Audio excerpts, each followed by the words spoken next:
Bienvenidas, bienvenidos a Observatorio Semanal.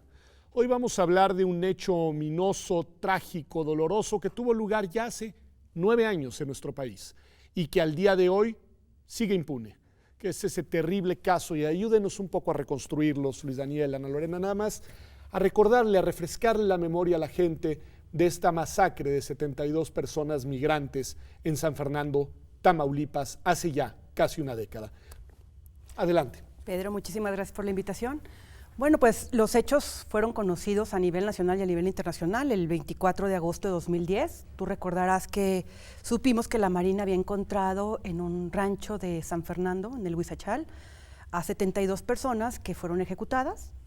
Estos hechos sucedieron después de que la CNDH ya había emitido 2 informes de secuestros de migrantes, donde se documentó cerca de 20,000 secuestros. 20,000, subraya el dato. 20,000 secuestros en 2 diferentes periodos de 6 meses, o sea, no llegó sin que supiéramos qué estaba pasando. Se había publicado el primer informe, estaba pendiente de publicarse el segundo, y a esto le siguieron otras masacres. Tuvimos que en el mismo municipio de San Fernando, Tamaulipas, en abril y mayo de 2011 se encuentran 47 fosas clandestinas con cerca de 195 restos de personas, entre ellos personas migrantes, y después la tercera masacre, que es la masacre de Cadereyta, donde son hechos atroces de 49 torsos que fueron arrojados en la carretera en Cadereyta. En 49. Sí. Se dijo, Luis Daniel, según reconstruyo leyendo la prensa, que en principio estas personas fueron víctimas de organizaciones del crimen organizado que, entre otras cosas, les planteaban una disyuntiva entre incorporarse a las filas, en este caso, si no mal recuerdo, de la organización conocida como los Zetas, o de lo contrario serían asesinadas. ¿Sabemos algo de eso? ¿Sabemos si fue así o no? ¿Hay algo de información más allá de la periodística al respecto? Mira, lamentablemente esta es parte del problema. No tenemos demasiada investigación. La investigación no se ha realizado por la Fiscalía todavía, bueno, por la ahora Fiscalía, por la antes Procuraduría, no tenemos como la información suficiente. Lo que sí sabemos es que en realidad se suelen manejar de forma mucho más compleja estas redes. Es algo que nosotros llamamos redes de macrocriminalidad. Esas redes de macrocriminalidad están integradas por 3 estructuras, que es la estructura financiera, la estructura criminal y la estructura directamente política, y esto es muy importante. Normalmente este tipo de masacres que logran además mantenerse en la impunidad, entre otras cosas, es porque tienen a políticos o servidores públicos en algunos puestos, ya sean las fiscalías, en política de seguridad o muchas veces presidentes municipales, en el peor de los casos incluso a veces hasta fiscales involucrados, ¿no? Tenemos casos muy claros como es el fiscal de Coahuila o el fiscal de Nayarit, que está siendo precisamente investigado en Estados Unidos. Pero entonces el punto que quiero enfatizar es que se manejan en forma de red. No es solo el crimen organizado, en este caso los Zetas, pero cualquier otro tipo de cártel, no es solo el crimen organizado, es mucho más complejo, ¿no? Las redes son más complejas y eso lo hace mucho más difícil, primero, de investigar, y segundo, pues obviamente de lograr sancionar a las personas culpables, porque entonces son muchísimas. Pero a ver, intenten ayudar, si es posible, a entender cuál podría ser el móvil que está detrás. Es decir, ¿por qué será esto el hecho de no querer participar en las filas, o es por el otro lado más bien un mensaje, digamos, intimidatorio a la sociedad? ¿Qué es lo que hay ahí? ¿Cómo podríamos explicar por qué una organización criminal, macrocriminal, como dice Luis Daniel, toma la decisión de secuestrar y de asesinar a mansalva y de manera además, pues digamos, muy numerosa a personas migrantes? Como lo dice Luis Daniel, creo que la gran ausente aquí es la investigación efectiva, ¿no? O sea, te podremos decir un poco lo que hemos visto en los expedientes y lo que está ahí asentado, pero no significa qué es lo que pasó, ¿no? O sea, la teoría que se maneja desde el expediente de los 72 es que efectivamente el grupo fue capturado, que se les pedía que se sumaran al grupo criminal de los Zetas, que ellos se negaron, ¿no? Y que entonces todos fueron ejecutados. Sin embargo, de los testimonios que nosotros hemos podido leer de los sobrevivientes, lo que se dice es que, obviamente, pues si a la gente le están apuntando con una pistola y le dicen, oye, te unes a los Zetas o te matamos, pues hubo varios que dijeron, para salvar su vida, que estaban dispuestos a unirse, y terminaron siendo ejecutados. Entonces hay algo más ahí, ¿no? Hay algo más que no es solamente que no hayan decidido unirse al grupo criminal. No tenemos, por ejemplo, ningún tipo de vinculación de agentes del Estado, eso nos preocupa. La CNDH ya había dicho en los informes que te refiero que había vinculación de agentes del Estado, de Migración, de la Policía Federal. Dice Luis Daniel, alguna colusión entre actores en estatales. Secuestros de migrantes. En el caso de fosas clandestinas de San Fernando, hay información muy clara de participación de policías que fueron detenidos y después liberados. O sea, lo que decía Luis Daniel, el grado de responsabilidad estatal no ha sido investigado en ninguna de las 3 masacres. Entonces, para saber realmente qué está detrás, pues lo que se requiere es una investigación efectiva, que es lo que no tenemos hasta el momento. ¿Y a quién le tocaría, Luis Daniel? Porque también la gente estamos desde nuestras casas, miramos y decimos, le toca investigar a la Procuraduría o Fiscalía del estado en el que tuvo lugar, es decir, en el caso de los 72 migrantes de Tamaulipas, o le toca a la Fiscalía Nacional, es responsabilidad del gobierno estatal, municipal o federal, en fin, ¿qué sabemos ahí o qué podemos decir? En realidad le toca a los 3 niveles, a nivel municipal, a nivel estatal, a nivel federal, por el tipo de justamente de red que va más allá de una entidad federativa, ¿no? Es decir, los Zetas en su momento de mayor, digamos, alcance, pues podían estar en varias entidades federativas al mismo tiempo, Coahuila, Tamaulipas, Veracruz, Quintana Roo, estaban en parte pues, también incluso de Chihuahua, en fin, Nuevo León, entonces tenían un alto nivel de expansión. Entonces, en principio le toca a todas las fiscalías, más no solo a las fiscalías, les toca también a la Comisión, por ejemplo, Nacional de Derechos Humanos. Nosotros esperaríamos ¿Qué ha hecho cosas la Comisión? Que tiene, por ejemplo, ha emitido una recomendación. Sí, porque es importante decirlo caso. que ahí sí se avanzó a partir de una investigación con una recomendación muy fuerte, ¿no? Claro. Sí, le toca en realidad a varios. El problema es ahora que más bien tenemos una ingeniería muy compleja, una ingeniería institucional cada vez más compleja y que pese a que pareciera que se está gastando mucho dinero, que tenemos mucha gente empleada en esa ingeniería de búsqueda de personas desaparecidas e incluso también de tratar de esclarecer qué es lo que sucedió, pese a que es mucho dinero y muchas personas, no está funcionando, no está llegando a ningún acuerdo, a ningún conclusión específica que nos permita avanzar. Ana Lorena, a ver, abunda un poco en esta porque noto ahí, digamos, que hay una doble explicación que me parece interesante explorarla.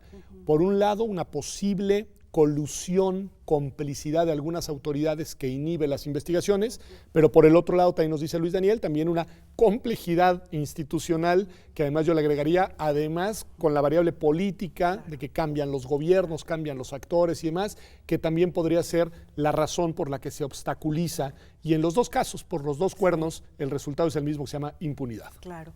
Mira, en principio estas investigaciones iniciaron todos en la Procuraduría Local, ¿no? Pero fueron atraídas posteriormente por la PGR, a excepción del caso de Cadereyta, que sigue una parte de la investigación en Nuevo León. Aquí el problema que nosotros estamos viendo cuando hay una doble competencia, pues es la fragmentación, y que si tú tienes una doble competencia, pues ambas instituciones diluyen las responsabilidades, porque se echan la bolita entre uno y otro para ver a quién le toca. En el caso de los 72 y en el caso de fosas clandestinas de San Fernando, sí es una responsabilidad concreta de la ahora Fiscalía General de la República. De la General de la República. Y también el caso de Cadereyta en la parte que le corresponde a delitos federales, ¿no? Okay. Ahora, como bien lo dice Luis Daniel, evidentemente una investigación con esta complejidad, independientemente de que sea responsabilidad de la Fiscalía General de la República, no se va a resolver solamente con esta institución. Quienes conocen más el contexto local, pues son evidentemente las procuradurías locales, ¿no? Las instituciones que están en el terreno, ¿no? Necesitamos ver qué información tienen también otras instituciones de seguridad, por ejemplo, que tienen el día a día de lo que está pasando, y tú requerirías pues un enfoque mucho mayor de instituciones de diversas tipos de aporte que te puedan dar para que realmente puedas tener un resultado, ¿no? Tal vez a mí lo que me gustaría también un poco enmarcar en esta primera parte es ¿qué es lo que ha pasado en esa investigación? O sea, ¿por qué seguimos diciendo que en el caso de los 72 hay impunidad? ¿Por qué? En principio, lo que nosotros vemos es que no hay una línea de investigación que cubra, por ejemplo, agentes del Estado, que ni siquiera hay una intención. Luis Daniel, exacto, no hay una intención. No hay una intención. Lo segundo es que hasta este momento, a 9 años, tenemos 15 personas que fueron detenidas, y de estos solamente 12 están siendo procesados, y de estos no tenemos ninguna persona sentenciada. Ninguna persona sentenciada. Ninguna persona sentenciada, lo cual es muy grave. Si tú vas y tú le preguntas a una de las familias de El Salvador, de Honduras, de Guatemala, de Brasil o de Ecuador, si saben en qué está la investigación, nadie tiene. Entonces, el acceso a la justicia ha estado históricamente negado para estas familias, porque evidentemente tienes una complejidad mayor cuando son migrantes, ¿no? Cuando la familia está en otro país. Y la cosa más grave también es que, por otra parte, hubo restos que fueron mal entregados. A ver, ese punto me parece importantísimo, porque hay ahí un reclamo de los familiares, Luis Daniel, sobre esto último que dice Ana Lorena, de que no tienen la certeza de que los restos que les entregaron son los de su familiar asesinado. Es el problema de la falta de profesionalización que han tenido los equipos estatales de búsqueda y de localización. Empecemos por mirar, digamos, el contexto de la desaparición en México, que es, en realidad ahí empieza el problema, ¿no? Porque incluso las cifras oficiales que se manejan son 40,000 personas desaparecidas, y digo, esas son las oficiales, es decir, es de las que tenemos alguna noticia de que existió efectivamente la desaparición. Pero sabemos que en México la cifra negra es muy alta, llega a ser hasta el 95% de los delitos efectivamente cometidos. Entonces, en realidad, si nosotros buscamos cuántas son las personas probablemente desaparecidas en México, tendríamos que ir a una encuesta de victimización, y ya la tenemos, es la ENVIPE que produce la INEGI. Si nosotros miramos la ENVIPE de la INEGI, existe una pregunta en donde al hogar que tocan la puerta le preguntan si usted en ese hogar hay una persona desaparecida en el año inmediato anterior. Si tomamos eso como válido, es decir, no solamente las personas que efectivamente levantaron una denuncia, sino directamente los hogares que afirman que aunque no denunciaron tienen una persona desaparecida, los desaparecidos pueden ser cientos de miles.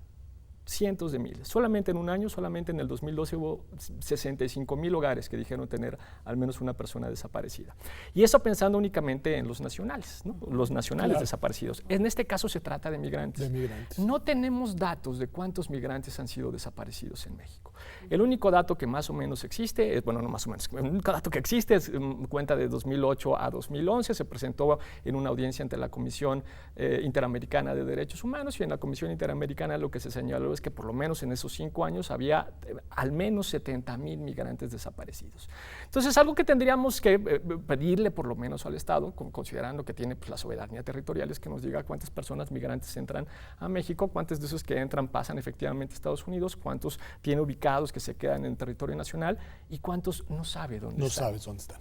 No, me parecen datos en verdad alarmantes. Estuvo aquí en Observatorio hace algunos días Carla Quintana, encargada ella del tema precisamente de la Comisión Nacional de Búsqueda, y en efecto, las cifras que daba, los números son escalofriantes, y eso que al menos por primera vez, hay que decirlo, antes de ir a corte, el Estado mexicano está reconociendo que el problema existe. Claro. Que cuando menos es un dato, un paso, es decir, reconocer, aquí tenemos un problema, y es un problema de una magnitud, pues dices tú, de cientos de miles, probablemente, de personas desaparecidas. Vamos a un corte y regresamos, porque les voy a preguntar qué sí se ha hecho, porque sé que además de la investigación y la recomendación de la Comisión Nacional de los Derechos Humanos, se han impulsado otras iniciativas para intentar remontar esa barrera de impunidad en el caso de los 72 migrantes, pero también de las otras personas migrantes que han sido desaparecidas, o en este caso, que fueron arteramente asesinadas en México hace 9 años. Ya volvemos aquí a Observatorio Semanal.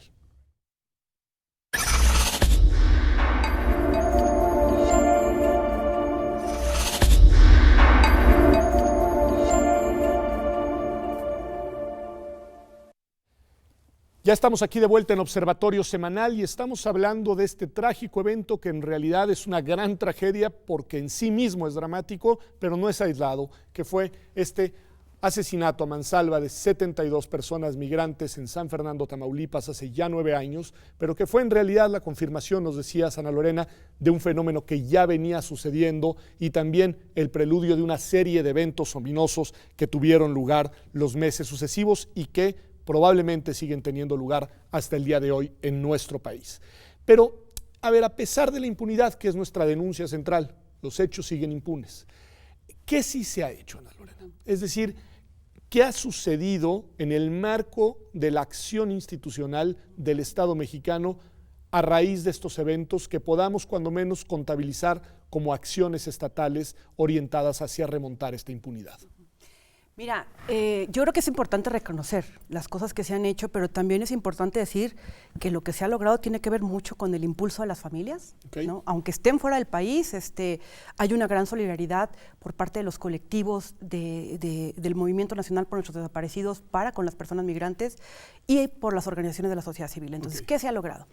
Se logró la recomendación emitida en el 2013 por la Comisión Nacional de los Derechos Humanos. Que la mencionamos. Se logró que por un amparo promovido por las víctimas, la CNDH se pronunciara de que el caso se considera como graves violaciones a derechos humanos.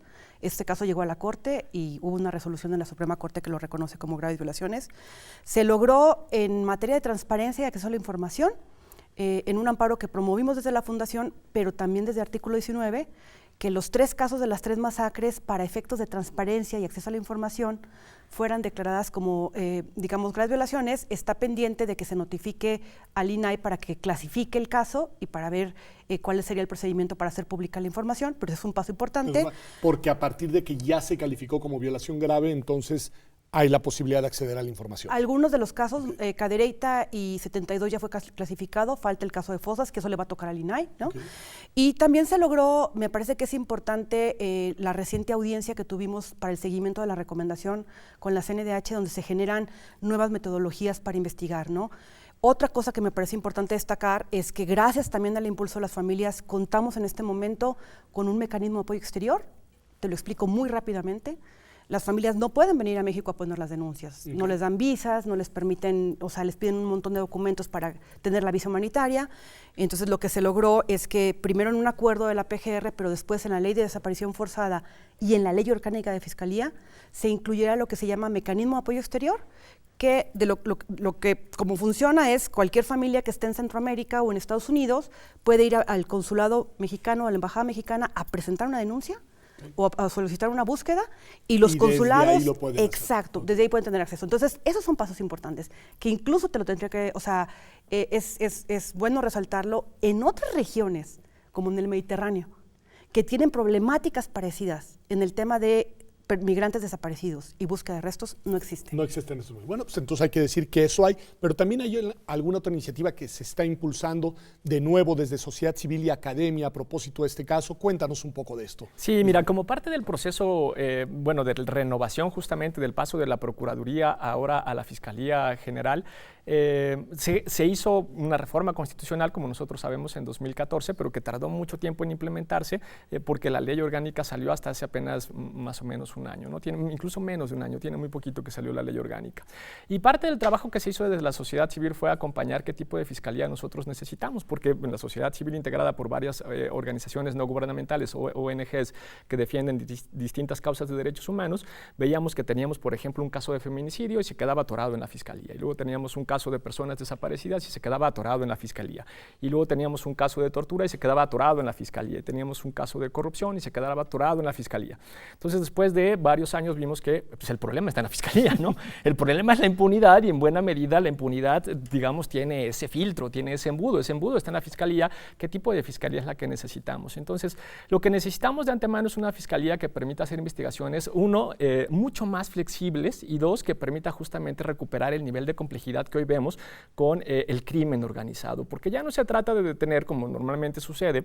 El nivel de impunidad en México es del 99%, ¿no? Y a las personas que se les detiene, ese 1% que finalmente sí es, digamos, detenido y procesado, normalmente son delitos en flagrancia, en su mayoría son delitos en flagrancia. ¿Qué quiere decir esto? Narcomenudeo, ¿no? Para pensar en el nivel federal, y en los niveles locales es esencialmente robo.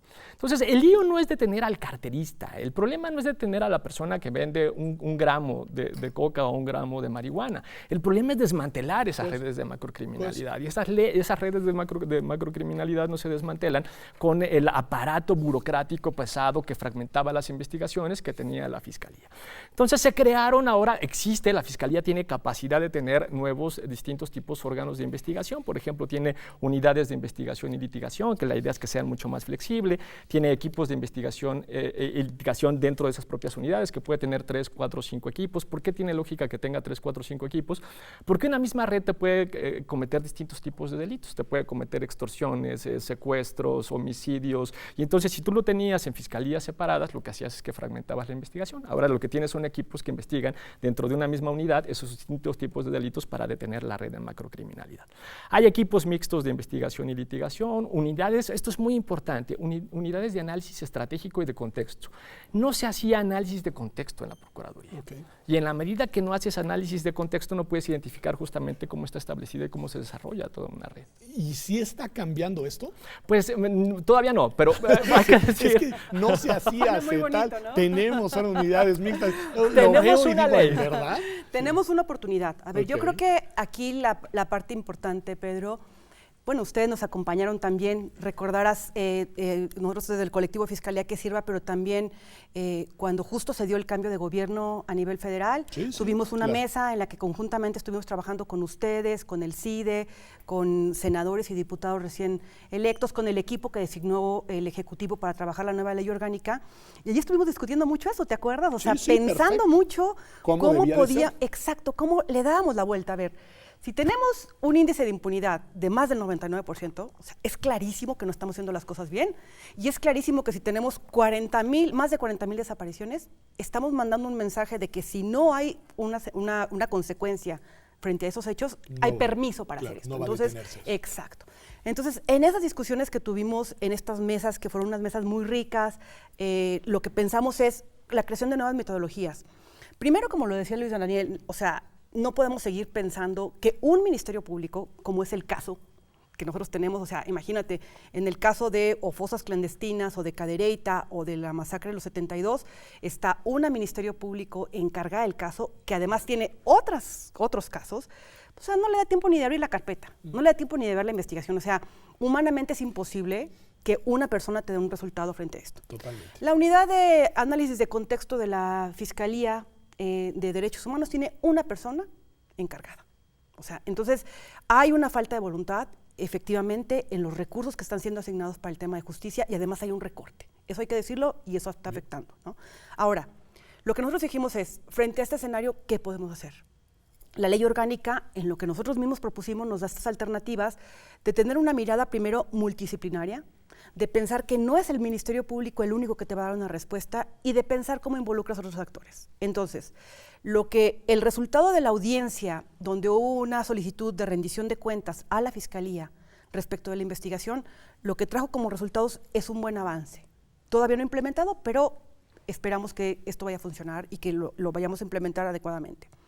Se formará una unidad mixta, donde se van a traer en principio los casos de las masacres de migrantes, por lo menos los 3 o 4 que tengamos identificados en Tamaulipas, para comenzar a hacer una investigación mucho más contextual y del fenómeno, no separado, porque además ellos dicen que son los mismos grupos criminales, ¿no? Y además la población mucha es migrante, entonces una mirada integral. Lo segundo, estamos invitando a que puedan formar parte de esta unidad otras instituciones del Estado.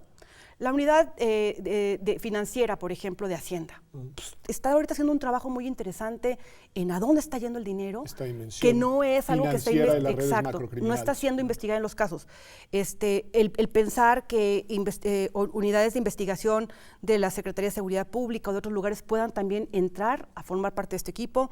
Hemos invitado también vendrán personas que estuvieron en la CICIG, que traen una metodología muy clara de estas investigaciones de macrocriminalidad transnacional, y lo estamos invitando a ustedes a las universidades, porque lo que nosotros creemos es que esta es también una oportunidad para que desde la academia nos ayuden a pensar de manera diferente la impunidad y las investigaciones. Y además, de hecho, pues aquí en la UNAM, en el Instituto de Investigaciones Jurídicas, en efecto, existe un observatorio que es una alianza con la Universidad de Oxford, la Universidad de Minnesota y la Flaxo México, precisamente sobre el tema de desaparición forzada, que ha permitido tener la base de datos más completa, no oficial, en el país, lo cual, bueno, pues es un tema dramático, pero del cual coincido con ustedes. Las universidades no podemos abstraernos. Claro. Pero vamos a ir un corte y vamos a volver.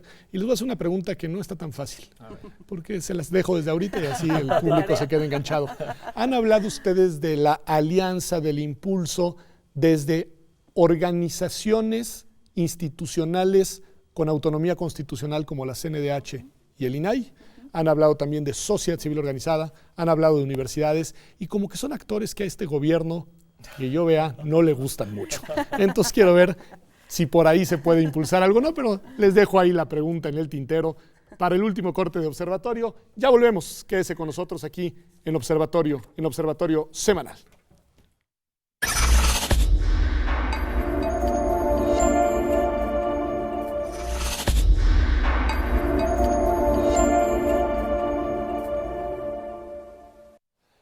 Ya estamos de vuelta aquí en Observatorio Semanal, y estamos reflexionando sobre las posibilidades que tiene el Estado mexicano con un nuevo marco normativo, una nueva persona encargada de la Fiscalía General de la República y una serie de sinergias potenciales con otros actores para encarar eventos terribles como han sido las masacres de personas migrantes de los años recientes en el país. Y yo les decía, Luis Daniel, empiezo contigo, que el problema es que el actual gobierno no se le ve ninguna disposición a fortalecer a los órganos constitucionales autónomos. Ustedes han mencionado dos: la Comisión Nacional de los Derechos Humanos, que ha jugado un papel importante, ustedes lo han dicho acá; el Instituto Nacional de Transparencia y Acceso a la Información. Ana Lorena, en esa ley también hubo un involucramiento activo del otro actor, sí, eso que llamamos sociedad civil organizada, sí, que no le gusta al gobierno actual y tampoco, digamos, que le encanta en algunos ámbitos su interacción con centros públicos de investigación académica. ¿Qué decir de esto? Ya, es una pena justamente que no miren que muchos de la gente que forma parte de la sociedad civil en realidad son potenciales aliados y nos tratan como si fuéramos, no solamente de la sociedad civil, sino incluso también de la academia, como si fuéramos el enemigo, ¿no? Eso me parece que es un error político. ¿Por qué? Tendrá que ver con alguna tradición, ¿no? de cierre, digamos, frente a la crítica, de una defensa que muchas veces se convierte en una descalificación. Pero más allá de eso, yo quiero recuperar un par de cosas y un par de limitaciones. Las dos cosas que quiero recuperar es un pequeño, al menos, cambio simbólico, si se logra mirar, ¿no?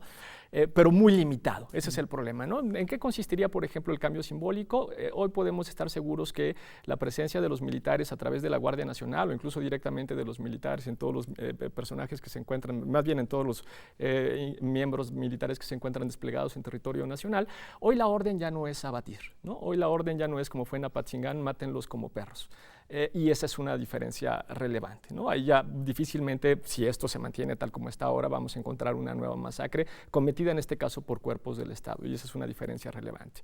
La otra diferencia simbólica que también me parece relevante tiene que ver con aceptar que tenemos un grave problema de violaciones en materia de derechos humanos, en particular de desaparición, ¿no? El hecho de que lo acepten y que piensen que cómo lo vamos a resolver también es un cambio, pero es un cambio todavía simbólico. ¿En dónde empieza el problema? El problema es que se concentran esencialmente en búsqueda, cosa que no está mal, porque si nosotros le preguntamos a los familiares en dónde ponen ellos su prioridad, pues ellos lo que quieren saber es dónde están sus hijos, sus parejas, ¿no? Sus primos, en fin, a la persona, al familiar que estén directamente buscando. Entonces, poner el énfasis en búsqueda en sí mismo no está mal, aunque hay muchas limitaciones todavía del dinero, de construcción de capacidades, de distribución de competencias que no se ha todavía logrado resolver.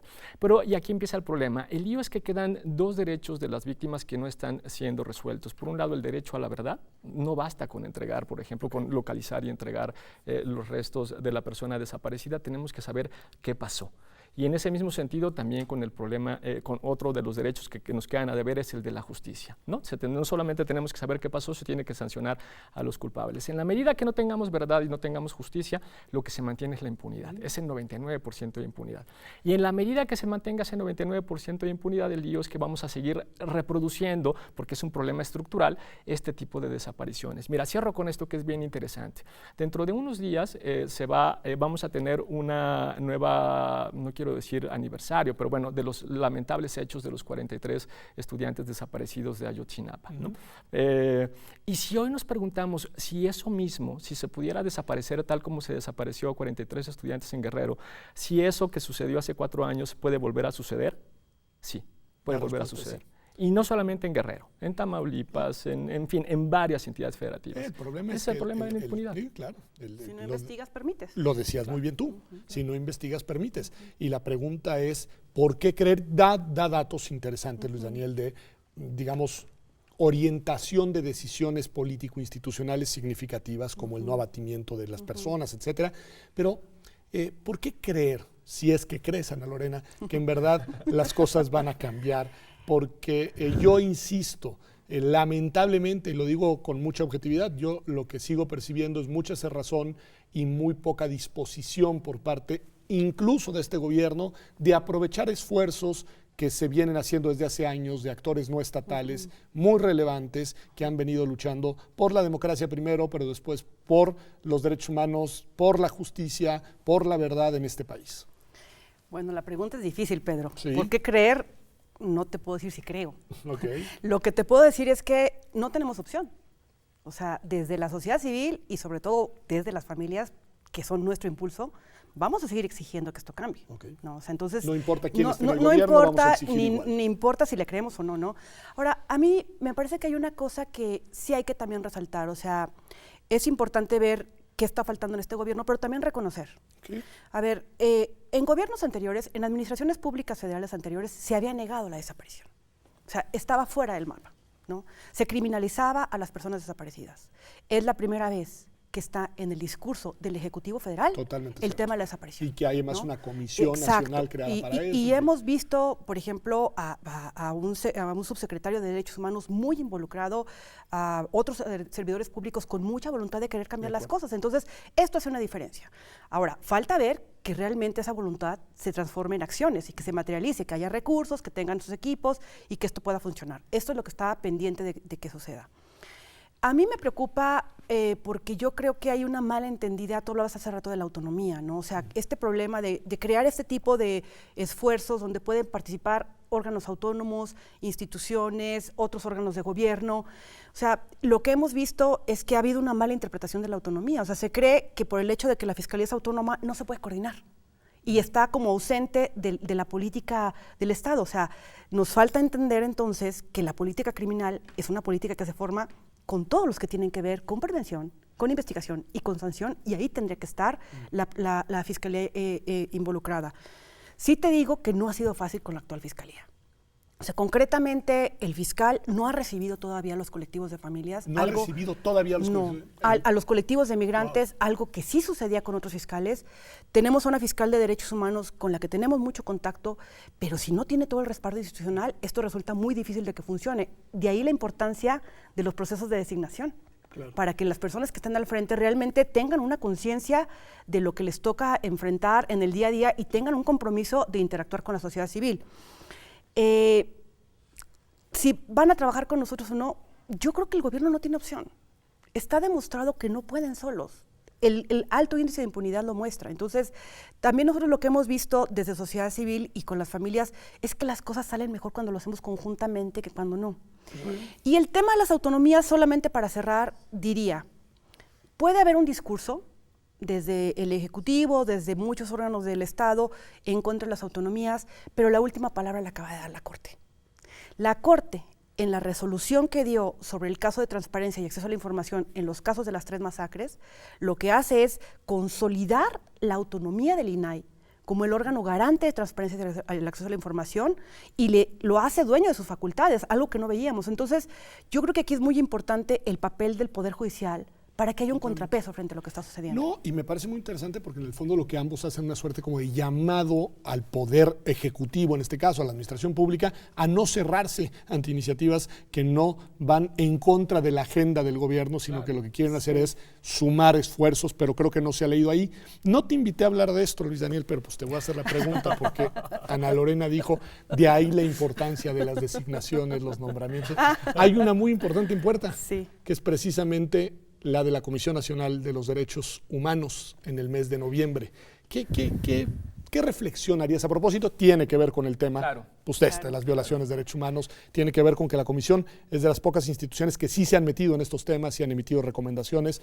Uno puede estar de acuerdo o no con ellas, pero cuando menos serias, digamos. ¿Qué decir de esto? Mira, parte del problema que nosotros tenemos como clase política en México, porque nos rebasa, no solamente es de México, sino de América Latina, es que tuvimos un acuerdo en el proceso de democratización de que nos vamos a distribuir el poder a través de las elecciones, pero nuestra clase política no está de acuerdo con los demás elementos que forman parte de la democracia, que es la rendición de cuentas, la transparencia, ¿no? Los pesos y contrapesos, etcétera, etcétera. Entonces, en general, la existencia de órganos autónomos no le gusta a nuestra clase política, la transparencia no le gusta. De antemano, nuestra clase política toda, aquí entran todos los colores. Aquí da igual, morenos, se opone, verdes, rojos, no importa. Su idea es como mantener en la medida de lo posible el control sobre esas instituciones, porque cuando no tienes el control lo que haces es que las tratas justamente como si fueran adversarios, como si fueran el enemigo. Ahora, no solo eso, sino que esto también es muy particular, me parece, para el caso mexicano. El control de la justicia se volvió muy importante tanto en el viejo régimen como en el nuevo, porque te permite justamente controlar algo que hemos venido nosotros discutiendo a lo largo de todo el programa, la impunidad, ¿no? Entonces, en la medida que tú determinas a través del control de la justicia a quién investigas, a quién no investigas, a quién perdonas, etcétera, etcétera, pues lo que tienes es un arma política muy importante que lo que te da es, y así se lee, pues de alguna manera, estabilidad política. Muchas veces cuando esto era parte del viejo régimen, no se investigaba lo que había hecho el presidente anterior porque era parte de mantener pues, justamente la estabilidad política, ¿no? Era impunidad hacia atrás, militarización hacia el frente. Lo que nosotros tendríamos que comenzar a cuestionarnos, entendiendo que eso es del viejo régimen, es por qué no se rompió. ¿Por qué no se rompió en el 2000? ¿Por qué no se rompió en el 2006? ¿Por qué no se rompió en el 2012? ¿Por qué parece que no se está rompiendo hoy en el 2018? ¿Por qué se renuevan esos pactos de impunidad? Y parte de la renovación de ese pacto de impunidad como un mecanismo de control implica controlar también a los órganos que podrían ser autónomos, porque no queremos que se nos salga. Incluso cosas como la que nosotros estamos ahora discutiendo, ¿no? Que se haga una comisión especial de investigación multidisciplinaria de académicos, a lo que les está invitando es, hay que romper el monopolio en este caso de la Fiscalía, vamos a investigar en serio. A ver, Ana Lorena, ¿y tú crees que al fiscal le va a gustar? Porque además ahí hay dos cosas implícitas. Uno, ¿qué pasó con la autonomía de la Fiscalía? Porque fue una de las grandes apuestas, ¿la hay o no la hay? ¿Y qué tanto una Fiscalía más o menos autónoma, eso lo podemos discutir, puede tolerar hacia adentro órganos con cierta autonomía en su capacidad de investigación? Pues más allá de que le vaya a gustar o no al fiscal, es un derecho. Está establecido en la ley. O sea, la ley orgánica establece claramente la formación de comisiones especiales, comisiones mixtas, unidades que pueden contar tanto con la participación de otros agentes que no sean exclusivamente el Ministerio Público, con la participación de sociedad civil y con la participación de expertos independientes. Entonces, yo creo que lo principal para un fiscal, el mejor mensaje que puede mandar es la aplicación de la ley. Entonces esperaríamos que la ley se aplique, ¿no? Por lo pronto, ahorita ya tenemos la confirmación que se dio en la audiencia que tuvimos en la CNDH, que también quiero decir que fue una audiencia sin precedentes, ¿eh? O sea, no había habido, o por lo menos no tenemos conocimiento, de que en un caso de una recomendación se hubieran citado a tantos actores involucrados, pero que además quien pidiera cuentas sobre el cumplimiento de la recomendación fueran directamente las víctimas. Entonces, en esa audiencia, que fue muy importante, hubo un compromiso ya de la Fiscalía. Y quien estaba ahí, que es la actual titular, la maestra Sara Irene, de Derechos Humanos. La fiscal de Derechos Humanos, ella, representando al fiscal, aceptó empezar a formar esta unidad. Entonces, creo que no hay marcha atrás y me parece que le corresponde al fiscal empujar para que se respeten los derechos humanos de las personas y que esto se cumpla, ¿no? O sea, y solamente para también un poco ahondar en el tema de la CNDH, que me parece importante, desde la sociedad civil hemos exigido muchísimo el tema de los perfiles, el tema de los procesos. Nosotros, Pedro, hemos promovido varios amparos en contra de designaciones hechas en contra de derecho, y lo que se nos ha dicho en los tribunales, que ahí tenemos una deuda del Poder Judicial, es que estas decisiones parecieran soberanas, lo que no pasa en Guatemala. O sea, tú ves ahorita, por ejemplo, con todo el tema de las comisiones de postulación para los tribunales, para el Poder Judicial, los amparos están procediendo cuando los procesos no se hacen conforme a la ley. Acá no hemos logrado una.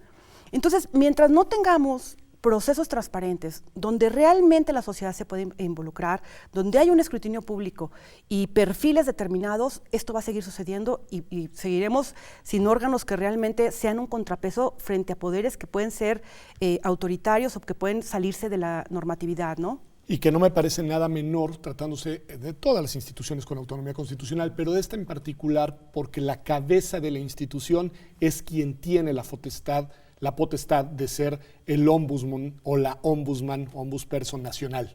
El dato no es menor porque no es un órgano colegiado propiamente hablando, aunque tenga un consejo, sino que aquí las facultades de la garantía no jurisdiccional de nuestros derechos fundamentales recaen en quien sea la persona titular de la Comisión Nacional de los Derechos Humanos. Así que, gran tema.